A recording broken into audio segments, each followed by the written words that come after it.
Continuity का issue था। थोड़ी देर के लिए हम डिस्कनेक्ट हो गए थे, दोबारा हम ज्वाइन हो चुके हैं। तो वहीं से स्टार्ट करेंगे कि क्या नेचर है, क्या एक्सटेंड है श्योरिटी की, लायबिलिटी की। जो बंदा गारंटी देकर गया है, आखिर उसकी लायबिलिटी कब शुरू होगी। सबसे पहली बात यह कि उसकी लायबिलिटी सेकेंडरी होती है और कंटेंजेंट होती है। सर तो प्राइमरी लायबिलिटी किसकी होती है बेटा? प्राइमरी जो लायबिलिटी होती है वो प्रिंसिपल डेटर की होती है। प्राइमरी लायबिलिटी श्योरिटी की नहीं होती, उसकी सेकेंडरी होती है। सही है। तो सर सेकेंडरी होती है तो इसकी लायबिलिटी अराइज कब होगी? Immediately on the default of principal debtor. जैसे ही उसने डिफॉल्ट किया। सर डिफॉल्ट का मतलब क्या है? जो बच्चे कंफ्यूज है इस चीज में, डिफॉल्ट का मतलब ये है कि मैंने उसको इंस्टॉलमेंट देनी है हर महीने की 10 तारीख को। मैंने एक महीना गुजर गया और उनके कॉन्ट्रैक्ट में लिखा था कि आप लेट पेमेंट कर सकते हैं 8 दिन तक। यानी 10 के बाद 8 दिन आपको ग्रेस पीरियड दिया हुआ है, आप उस 8 दिन के अंदर लेट पेमेंट कर सकते हैं। इट मीन कि आप 18 हर महीने की तारीख तक, हर महीने की 18 को आप मैक्सिमम छूट दी हुई है कि भाई आप सबमिट करवा सकते हो, अपनी इंस्टॉलमेंट पे कर सकते हो। लेकिन भैया 18 के बाद भी उसने पे नहीं किया तो ये अब कहलाएगा डिफॉल्ट। सही है। और इस केस में पूछा जाएगा कॉल करके गारंटी को, हाँ भैया तुम्हारा बंदा तो भाग गया। सही है। अब जो भी सूरत हाल है कि अब वो कॉल करे गारंटी को, सॉरी प्रिंसिपल डेटर को, कि भैया क्या हुआ। वो हो सकता है वो किसी को बोलेगा नहीं यार सॉरी मैं उसकी कॉल उठा, तो बाद में प्रिंसिपल डेटर उसको इंस्टॉलमेंट दे दे लेट पेमेंट के साथ, तो इशू नहीं है। लेकिन अगर नहीं दिया तो इट मींस कि अब एश्योरिटी है गारंटी, तुम्हारी लायबिलिटी खड़ी हो चुकी है। सही है। तीसरा है कि where a creditor holds sureties from the principal debtors for his debt, the creditor need not first resort to these securities before suing the surety unless otherwise agreed। भाई अगर ऐसा हो कि आपका जो क्रेडिटर है उसने प्रिंसिपल डेटर से ही श्योरिटी ली है उसके डेट की, तो सबसे अब क्या होगा? अब क्रेडिटर किससे श्योरिटी मांगेगा? इस केस में सिर्फ और सिर्फ प्रिंसिपल डेटर ही उसका श्योरिटी है। तो प्रिंसिपल डेटर और श्योरिटी जब एक बंदा हो तो वैसे ही ये एग्रीमेंट तो वैसे ही खत्म हो जाता है। ठीक है ना? अब the surety will not be liable where the creditor has obtained guarantee by misrepresenting a material part of the transaction or by keeping silence as to it। भाई कोई गलत चीज, कोई ऐसी चीज ढकी छुपी या कोई गलत चीज अगर क्रेडिटर और प्रिंसिपल लेटर के दरमियान ऐसी चीज हो जो मुझे ना पता चली हो और वो फैक्ट बहुत मटेरियल हो, तो मेरी लाइबिलिटी वैसे ही खत्म हो जाती है। सही है। और सर तीसरी जगह कहाँ पर कि the law treats two separate contracts in a contract of guarantee from creditor point of view, one between creditor and principal debtor and the other between creditor and surety। In other words, the law does not treat the principal debtor and surety one person। जिस तरह ऊपर हमने पढ़ा था कि एक case में अगर प्रिंसिपल डेटर बोले मैं ही गारंटी हूं, तो ऐसा नहीं हो सकता। श्योरिटी और प्रिंसिपल डेटर का अलग होना जरूरी है। सर क्या राइट्स हैं श्योरिटी के पास? क्या सिर्फ उसकी लाइबिलिटी लाइबिलिटी रहेगी? क्या राइट नहीं है कोई? हाँ बिल्कुल है। Right against principal debtor, right to subrogation. ज्यादा लोग पूछता भी है सब्रोगेशन का क्या मतलब है। देखो सब्रोगेट मतलब एक तरीके से ये सरोगेट भी है। सरोगेट का मतलब क्या होता है कि सरोगेट होता है कि अपनी ही पर्सनैलिटी को किसी दूसरी पर्सनैलिटी में इम्पर्सनेट कर देना। समझेंगे इस बात को बच्चे। और सब्रोगेट का मतलब होता है कि किसी और का लिबास खुद पहनना, यानी किसी और की लाइबिलिटी, किसी और की पावर, किसी और का राइट अथॉरिटी खुद अपने पास रख लेना। तो राइट टू सब्रोगेट, प्रिंसिपल श्योरिटी के पास राइट है सब्रोगेशन का। क्या मतलब कि जब प्रिंसिपल डेटर डिफॉल्ट करता है, और जब प्रिंसिपल डेटर डिफॉल्ट करता है तब क्या होगा? श्योरिटी को क्रेडिटर को पैसे देने होंगे। श्योरिटी ने क्रेडिटर को पैसे दे दिए। जैसे ही श्योरिटी ने क्रेडिटर को पैसे दिए सर, फिर क्या होगा? फिर एक श्योरिटी ऐसा समझा जाएगा जैसा एक क्रेडिटर था पहले। क्या मतलब सर? अब श्योरिटी प्रिंसिपल डेटर से उसी तरीके से पैसे लेने के लिए उसके पास राइट है जैसा कि क्रेडिटर के पास राइट था। सही है। इट मींस कि अब श्योरिटी और प्रिंसिपल डेटर का एक ऐसा रिलेशन बन जाएगा जैसा कि क्रेडिटर और प्रिंसिपल डेटर का था पहले। सही। ये कब होगा? ये तब है कि जब प्रिंसिपल डेटर डिफॉल्ट करे और श्योरिटी क्रेडिटर को पैसे दे दे और क्रेडिटर को फारिग करे। सही। फिर श्योरिटी और प्रिंसिपल डेटर का आपस में वैसे रिलेशन होगा जैसे क्रेडिटर और प्रिंसिपल डेटर का था। Right to indemnity. सही है। उसके पास पूरा पूरा राइट है कि अगर उसका कोई लॉस हुआ है इस दौरान या कोई भी ऐसी चीज उसने एक्स्ट्रा पे की है तो वो उससे इंडेमनीफाई करे प्रिंसिपल डेटर से, उससे वापस मांग सकता है। ठीक है। Right of securities. अब ये है, ये राइट किसके अगेंस्ट है? पहला दो जो बताया वो मैंने प्रिंसिपल डेटर के अगेंस्ट था। अब ये वाला राइट है right of surety against creditor. भाई क्रेडिटर से इसके पास क्या क्या राइट्स हैं? सबसे पहला है राइट ऑफ सिक्योरिटी। ये क्या है? A surety is entitled to benefit of every security which the creditor has against the principal debtor at the time when the contract entered into। भाई अगर कोई ऐसी सिक्योरिटी प्रिंसिपल डेटर ने रखवाई हुई थी, ठीक है, लेट सपोज हम सिक्योरिटीज में पढ़ेंगे आगे, मॉर्गेज सिक्योरिटीज में कोई चीज रखवाते हैं गिरवी। कोई चीज गिरवी रखवाई हुई थी प्रिंसिपल डेटर को, वो सॉरी प्रिंसिपल डेटर ने क्रेडिटर को। अब प्रिंसिपल डेटर जब डिफॉल्ट हुआ, मैंने क्रेडिटर को पैसे दे दिए और क्रेडिटर को फारिग कर दिया, तो मेरे पास राइट है कि जो प्रिंसिपल डेटर ने, यानी कि जिस बंदा एलईडी इंस्टॉलमेंट में लेकर गया था, उस बंदे ने जो गिरवी रखवाया था दुकानदार को, यानी कि क्रेडिटर को, मेरे पास गारंटी के पास, श्योरिटी के पास वो राइट है कि अब वो मॉर्गेज की हुई चीज, वो सिक्योरिटी, वो गिरवी रखवाई हुई चीज वो क्रेडिटर से वापस ले सके। सर क्रेडिटर से अब वो वापस ले लेगा। ये है राइट ऑफ श्योरिटी कि भाई मैंने आपको क्रेडिटर पैसे दे दिए, अब क्योंकि मेरा राइट ऑफ सब्रोगेशन है, अब मैं ऐसा समझा जाऊंगा कि जैसे मैंने क्रेडिटर का लिबास पहन लिया है, मैंने क्रेडिटर को इम्पर्सनेट कर दिया है, तो अब तुम्हारी जितनी भी चीजें पावर अथॉरिटी तो आएंगी मेरे पास सर, साथ में मेरे पास और क्या आएगा, सारी सिक्योरिटी। सही है। Right to claim set off, अगर ऐसा हो सकता है कोई केस हो जहाँ पे क्रेडिटर ने मुझे पैसे देने हो, श्योरिटी को नहीं दे। सही है, ये बिल्कुल एक डिफरेंट केस है। मैं क्रेडिटर, प्रिंसिपल डेटर और श्योरिटी, तीन पार्टीज आपके जेन में। सही है। क्रेडिटर दुकानदार, प्रिंसिपल डेटर जो बंदा इंस्टॉलमेंट में एलईडी लेकर गया दुकानदार से, और श्योरिटी यानी कि गारंटी, जिसने बोला है कि अगर प्रिंसिपल डेटर यानी कि वो बंदा जो एलईडी इंस्टॉलमेंट में लेकर गया है पैसे नहीं दे पाया तो मैं दे दूंगा। ठीक है, वो होगा श्योरिटी यानी कि गारंटी। तीन पार्टीज आगे जेन में। अब एक ऐसा केस आया जहां पर क्रेडिटर ने श्योरिटी को कुछ पैसे देने थे, तो श्योरिटी के पास राइट है कि वो पैसे उससे एडजस्ट करवा सके। अब क्रेडिटर ने मुझे एक जमाने में 2,000 रुपए देने थे, और प्रिंसिपल लेटर के इस कॉन्ट्रैक्ट में प्रिंसिपल लेटर ने क्रेडिटर को देने थे 50,000, नहीं दे पाया मैंने। अब मेरी बारी आ गई श्योरिटी के तौर पे, मेरी गारंटी के तौर पे कि मुझे उसको 50,000 रुपए देने हैं, तो सर मेरे पास राइट है कि मैं वो 2,000 जो उससे रिसीव करने थे उसको अपने 50,000 जो मैंने उसको देने उससे एडजस्ट करके दे दे। ठीक है, तो मैं सेट ऑफ कर सकता हूँ। ये थे राइट्स ऑफ श्योरिटी। इसी तरीके से सर अगर को श्योरिटीज हैं, यानी कि एक से ज्यादा श्योरिटी हैं, तो राइट है कि वो कंट्रीब्यूशन क्लेम कर सके, यानी कि मैं भी श्योरिटी दे रहा हूँ और दो, लेट्स सपोज दो गारंटी, एक बंदा एलईडी इंस्टॉलर लेकर गया दुकानदार से, दुकानदार बोला मुझे दो गारंटीज चाहिए, तो इस केस में को सिक्योरिटीज यानी कि दो गारंटी देने वाले हैं, तो दो गारंटी में मिस्टर ए और मिस्टर बी ने गारंटी दी हुई है, तो सबसे पहला राइट है को सिक्योरिटीज, को श्योरिटीज के अगेंस्ट श्योरिटी का, कि वो उससे दूसरे वाले से अपनी सिक्योरिटी को क्लेम कर सके। ठीक है, सही है। मिस्टर ए मिस्टर बी को बोले भाई कंट्रीब्यूशन क्लेम कर रहा हूँ भाई, आप भी तो कंट्रीब्यूट करो। सही है।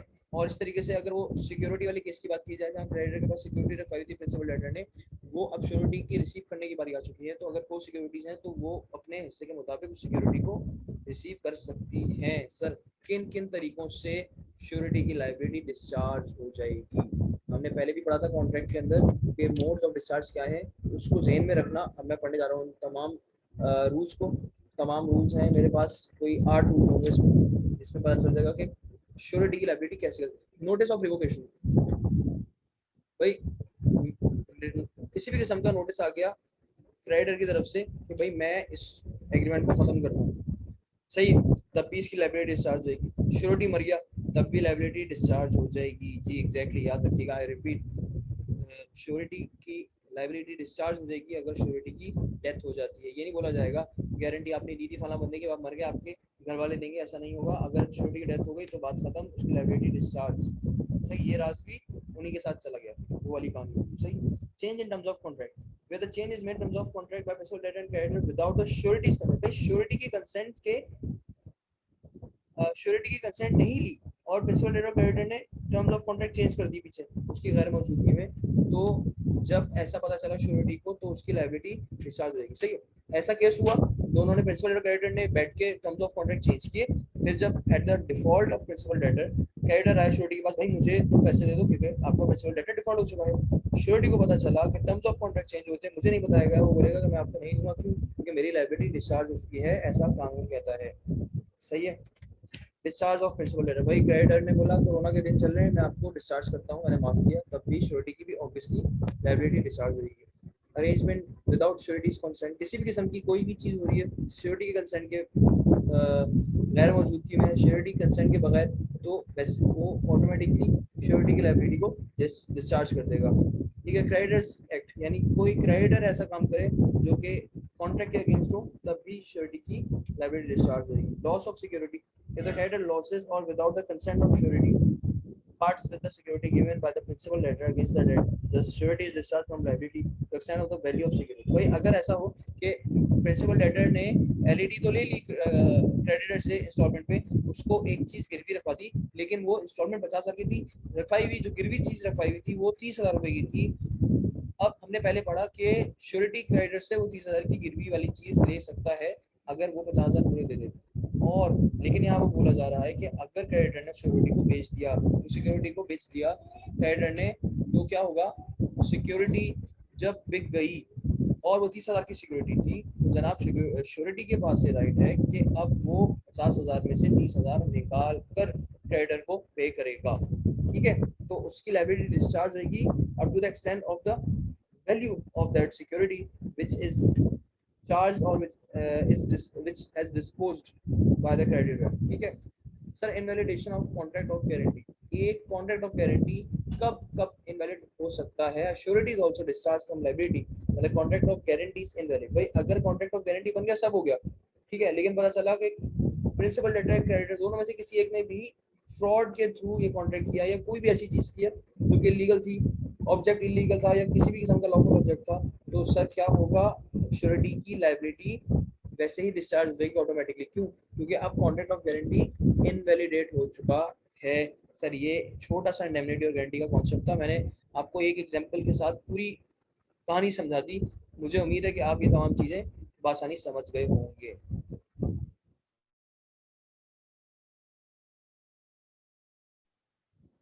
ठीक है सर, अब आते हैं हम सिक्योरिटी की बात कर रहे थे हम। सही, सिक्योरिटी होती क्यों है? बेसिकली आपको बता चुका हूँ पहले ही कि किसी भी किस्म के परफॉर्मेंस और डेट या कोई और प्रॉमिस के परफॉर्म करने को सिक्योर करवाऊँ मैं अगर, उसको सिक्योरिटी कहते हैं। सर सिक्योरिटी किन किन तरीकों से होती है? मॉर्गेज। सर मॉर्गेज क्या है?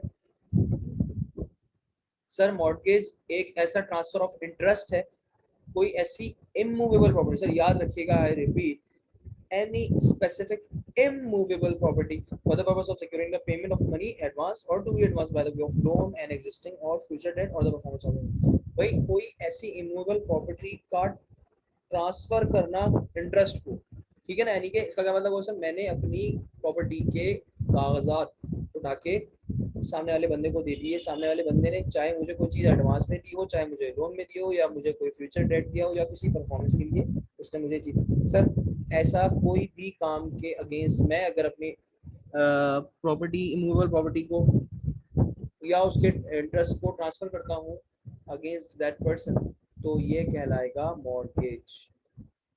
मुझे 5 मिनट दीजिएगा।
सर मॉर्गेज एक ऐसा ट्रांसफर ऑफ इंटरेस्ट जो कि किसी इमूवेबल प्रॉपर्टी के अगेंस्ट हो, ठीक है ना, यहाँ तक बात समझ में आ गई। अब देखते हैं कि सर कितनी काइंड्स हैं मॉर्गेज की।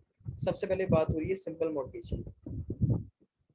सिंपल मॉर्गेज में क्या होता है सर, एक मॉर्गेजर अंडरटेक कर रहा होता है पर्सनल लायबिलिटी को और and agrees that in the event of his failure to pay the mortgage money, the mortgage shall have the right to cause the property to apply so far as may be necessary by means of decree for the sale of. भाई अगर आपने जो गिरवी रखवाए हैं अपने घर के कागजात, अगर आप डिफॉल्ट कर जाते हो पेमेंट करने में, तो मैं आपकी प्रॉपर्टी को सेल कर दूंगा।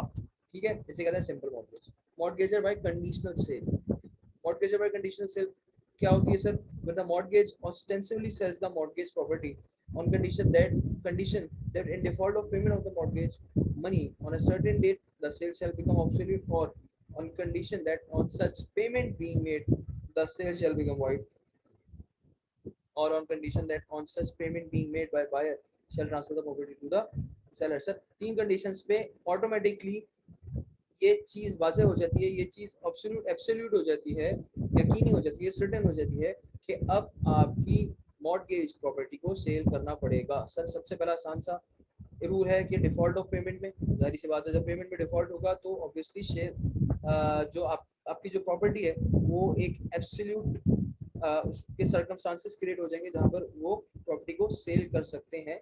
कौन कर सकता है? जिसको मॉर्गेज करवाया जा रहा है।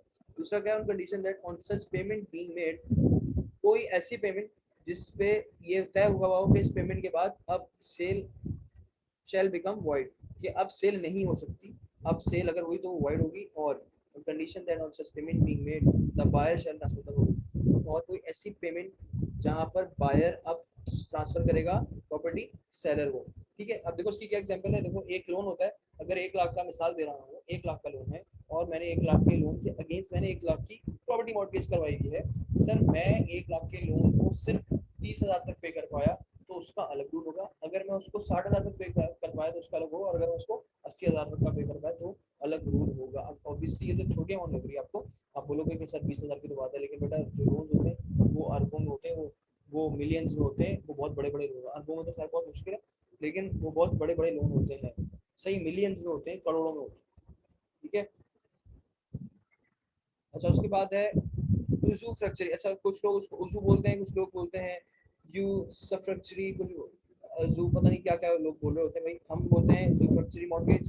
सर इसमें क्या होता है? Where the mortgagor delivers or expressly or by implication binds himself to deliver possession of the mortgage property to the mortgagee and authorizes him to retain such possession until payment of the mortgage money and to receive the rent and profits accruing from the property or any part of such rents and profits and to appropriate the same in lieu of interest or in payment of mortgage money or partly in lieu of interest and partly in payment of mortgage। अभी सब बताऊंगा उर्दू में, बेटा tension नहीं लो, मुझे पता है पीले स्कूल के सर।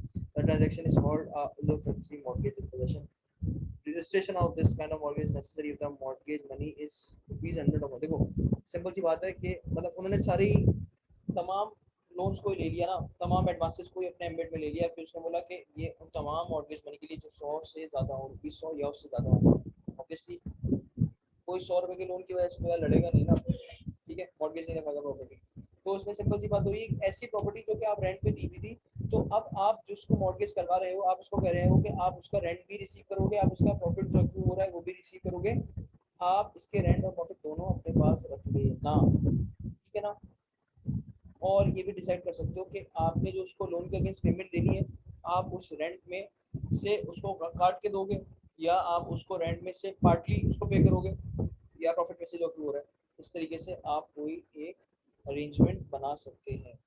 सही इंग्लिश मॉर्गेज क्या है भाई? Where the mortgagor binds himself to repay the mortgage money on a certain date and transfer the mortgage property absolutely to the mortgage, but subject to the proviso that he will transfer it to the mortgager upon payment of mortgage money। इस तरीके से English mortgage क्या है भाई?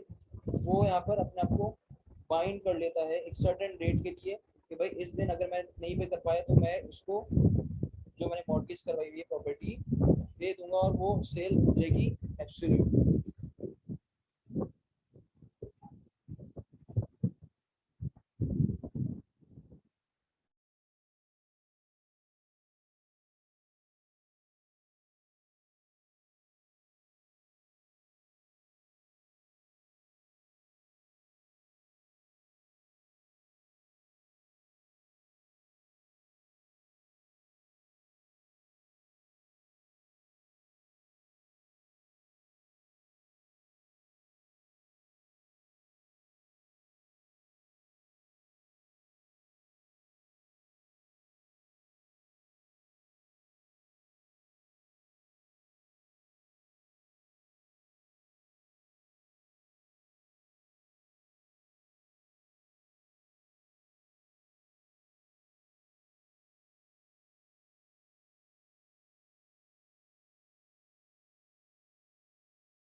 बिस्मिल्लाहिर्रहमानिर्रहीम।